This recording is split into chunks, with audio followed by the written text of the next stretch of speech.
One day a class was convening, and it was a philosophy class. The teacher was teaching his students all those kinds of things that you learn in philosophy.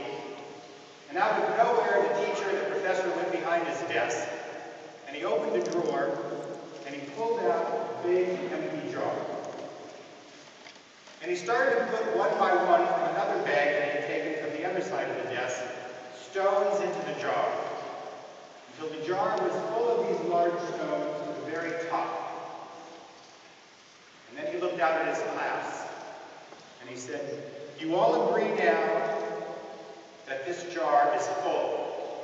And all the students, eager to agree with the professor, rose their hand and agreed that the jar was full.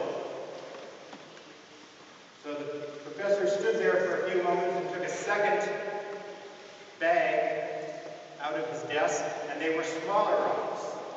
And he began to drop them in the jar. And as he dropped them in the jar, they found their way around the big rocks to the bottom until they too filled the jar to the very top. And now the professor looked at his class again and said, "Are you all now convinced that this jar is full?"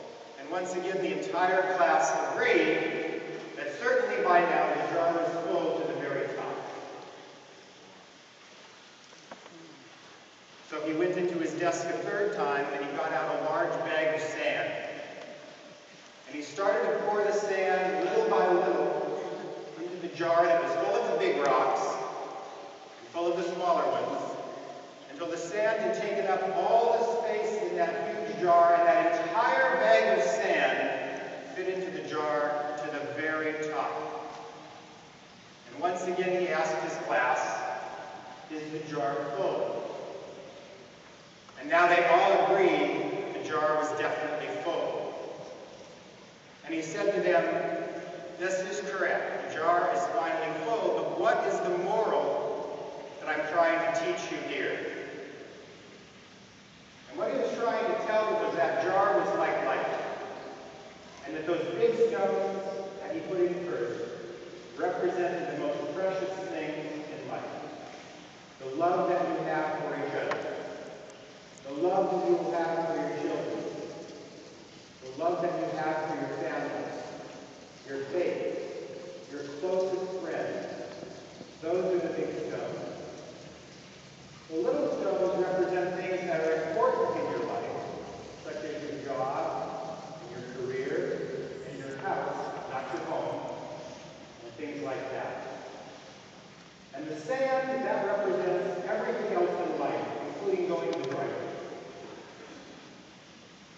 And the professor said, "You know, if we put the sand in the jar first, all the things that we have to do to get through this life, then the stones will not fit. The jar will be too full, and the stones will not all fit. So I urge you, as you begin your married life, to always remember that story. To always take time in your life to put the big stones, those things that are important to you, that you really treasure, in the jar first. Because the sand